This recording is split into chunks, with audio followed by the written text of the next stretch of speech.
Hi, this is Ari Hunsaker of Homeland Field Services. Um, this continues our series of training sessions for home specialists for Homeland Field Services. This is part 8A. These will be lessons learned, and we've actually split this last session into two. So there's a part 8A and an 8B, all lessons learned, that things that we've come across as we've been doing many of these inspections, and these are just things that we've learned and we need to pass along to those that are out in the field.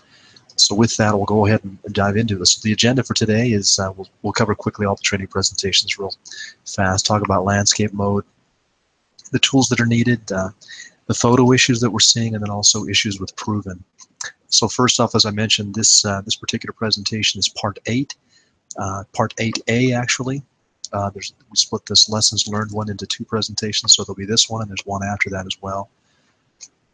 All right, the first topic to cover is landscape mode. We've noticed that for some of the photos that come back, sometimes they're in portrait mode. Portrait mode is where the phone is standing kind of in a north-south orientation. If you can always hold your phone, always hold your phone sideways to take pictures. This is something that our clients require. All pictures need to come across in landscape mode as shown there. Never send pictures across in a portrait mode. Even if you have to take a couple of pictures versus one, please send them across in landscape mode. The tools that are needed for this type of work is first off is a smartphone. Obviously, we use Proven Direct, which is an application on the smartphone. And so obviously you have to have the smartphone itself. We recommend very highly that you take a phone charger with you. These inspections they're not quick. They can take an hour plus in terms of time, and so if you're on your phone this whole time, it tends to really run the battery down.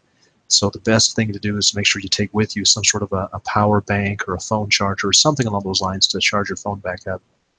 We also recommend you take a flashlight with you. Some of our inspectors take not just a flashlight, but they take an actual lamp, like a battery-powered lamp with them to light up the rooms. For the homes that we go and visit, they don't have any power on. And so some rooms are going to be a little dark, even as you should be going during the daytime. Some rooms will still be dark on the inside of the home, or if you go into a basement or crawl space that's dark, or up into an attic. Always take a flashlight with you or some sort of lamp, and a battery-powered lamp I think is probably the best choice there. Never use something like a kerosene-powered lamp or something like that, which would be maybe a safety concern inside of a home. So if it's going to be anything, make sure it's battery-powered, but a flashlight or some sort of battery-powered lamp is great. Also recommend you take a measuring tape with you. We do get measurements of rooms, windows. Sometimes we're measuring things in relation to the roof. So always take a measuring tape with you. And then the last thing is the ladder. Ladder is a real important tool in this particular profession. We do take a peek up inside the attic, so you need some sort of a step ladder to do that, as well as we take a look at the roof as well. And that'd be a different type of a ladder, although there are some types of ladders that they can either serve as a step ladder inside of the home, or they can serve as a kind of an extension ladder outside the home. And it doesn't need to be taller than as far as the height of the ladder when it's an extension ladder. We're only interested in getting up to the level of a first or one-story roof. If it's a two-story roof or taller, that's a little too tall for us, but we will get on top of a one-story roof. And so a ladder that will get you at least that high on the outside of the home would be fantastic. So those are the 5 tools: smartphone, phone charger, flashlight, measuring tape, and a ladder. Now, as we've been doing these, we have come across some issues with photos, and to improve that, there are some suggestions that we have. So the first one is context. We'll talk about telling a story, daytime, where the light obviously is a big deal, blurry photos or dark photos, the quantity of photos, having a flashlight, which we just talked about a little bit, and then missing photos. So first thing is the context, which is really important as we relay the perspective and the severity through pictures. In the example that you can see there are some scratches and some dings on the wall. It would be really difficult to understand how bad this is or even where this is without backing up a little bit. As the second photo shows, those dings are kind of behind where the range or the stove would have sat inside the kitchen. So that's where it's sitting. Gives us a little better idea as to how big a deal that is, how large an area that is, and where it's at, and that sort of thing. Just because we get a little context in there, so it's really important to get context. Here's another example. This is in obviously a carpet, and you can see it from the first picture. There's a little bit of discoloration on the carpet there, but you don't really get an idea of that, of the extent of that discoloration until you kind of back up a little bit and see where it is in relation to other things, where the wall is. In this case, there's a fireplace just a little bit ahead of where where this particular staining is happening on the carpet. So context is an extremely important issue. If you take a good close-up picture of an issue, a ding in a wall, something on the carpet, a stain on the ceiling, whatever it might be, that's fantastic. We need that. But make sure you also give us a little context as to where that's at in relation to other things that are around there. Even if you just show the corner on the wall or some things that are around there, that'll give us an idea as to the size and the severity of that particular issue. So context is really important. We also strive to tell a story when we go through a home in terms of gathering the photos. So there needs to be some logic from one photo to the next. The order that the photos are presented relates to story, showing the condition of the room, whether it's a bathroom or an area. One technique that we use a lot is we call it overlapping. That technique is essentially where the home specialist, when they take a picture of the room, if they take one picture, when they go to the next picture, they include a little bit of the previous photo in the next photo so that the viewer can naturally see how the photo progresses from one to the next, how they're related to one another. These next slides have some examples of how that's done. So here's an example of a bathroom. The first photo, as you can see, is kind of straight into the bathroom. We have a real clear view of the shower door, the shower area, a little bit of the ceiling, and some of the walls that are around there. But the next photo doesn't go completely away from that. It kind of stays in that area, but it now focuses on the floor. So you can see the next photo, we can still see the shower door and the bathtub and now the toilet in the background there. But now the main emphasis of this next photo is more the floor. So that's a good kind of a way of overlapping from one photo to the next, kind of in a up to down sort of fashion. And then when you go from the second to the third photo, he's just the guy that took the photo is just moving a little bit to the right. So although we see in the second photo a little bit of the vanity, in the third photo we can see a really good view of the vanity and the mirror and the toilet and those things that are there from a little different perspective. And then the fourth photo includes a little bit of the mirror and gets a little bit more of the ceiling and that wall that's on this side. So each one of these photos has a little bit of the last photo there to show the progression from one photo to the next. And that's just, we call that overlapping. Here's another example of that. In the first photo here, you can see that this is mainly of the ceiling. So he's the person that took this photo is capturing some images of the wall with the windows there as well. Kind of the main thing we're focusing on the ceiling is a little bit of that staining that's up there. So this is also an example of putting a little bit of context in there in terms of the size of that particular issue. But the second photo gets more specific to the staining that's there, but it includes some of the last photo from the first photo. You can see that more of that mantle, the fireplace, it's not just part of the photo like it is in the first photo, but it's also included in the second photo as he moves along to the right. And then in the third photo, he moves a little bit further to the right. A little bit of the mantle and the fireplace is still there, but we can capture more of the ceiling, a little bit more of the wall and the window that's there in that photo. And then in the fourth photo, he's just backed away a little bit is what he's done. So you can see now the light fixture, a little bit more of the ceiling that's there, and a little bit of the staining on the ceiling you can see in the lower left-hand corner of the photo. So this is another example of how we overlap one photo to the next to kind of tell the story and the progression from one photo to the next as to the condition of that room, those walls, the ceiling in this case here. All right, another issue with photos that we're finding is making sure that we get photos that are done during or taken during the daytime. Obviously, daytime photos are the best because you can see what the subject is with a very good light source. And so the first photo that's there with the thumbs up, that's obviously done during the daytime. The second photo is at night. You can see it's obviously dark out there, and the person that took the photo was using some sort of light to shine up the roof there, but you really can't get a good idea as to the whole roof there that's within the limits of the picture because there's just no light.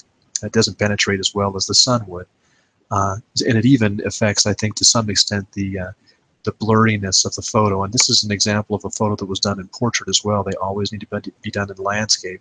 So this actually has a couple of problems with it. So please always take your photos during the daytime. If it's later in the day, as long as the sun is up, that's okay. As long as it's done during the daytime, that really helps to make sure that we get good photos. All right, another source of light inside a home, if you don't have light naturally streaming in from the outside, is using either a battery-powered lantern or a good flashlight. This particular photo was taken in a bathroom with a pretty good battery-powered lantern, and you can see it from the way the shadows are. It's kind of on the floor there, but it lights up the bathroom pretty well, and we get a pretty good picture of what's going on in this particular bathroom. This particular photo has a problem with it. It was taken in portrait. It should have been taken in landscape, sideways. So it does have a problem that way, and you can see out the window this was taken in the evening, and it really should be taken during the daytime. But in terms of the light source with a battery-powered lantern, this is a pretty good example of that. Okay, blurry photos or dark photos are just not acceptable by our client. And so please don't, if you take a blurry photo, you do have the option within Proven to delete a photo if one photo comes through that's blurry. Try to do that, to delete the photos that happen to be blurry or too dark, because they're just not accepted by our clients. Okay, in terms of quantity, more is sometimes not always better, but in the case of photos, more photos are better than not enough. So if you have the choice between, let's say you take a picture of a ceiling and you can get most of it with one photo, just snap two to get all of the ceiling. And they're it's almost just as fast as snapping one photo as it is to take two photos. And really more photos are better in terms of telling the whole story of what's going on rather than not having enough. Okay, missing photos. Some cases, some kitchens that we have pictures that are turned in, things are missing, like open cabinets, as you can see in that first photo there, or open drawers or doors, things like that. This particular picture is only showing one kind of open cabinet door.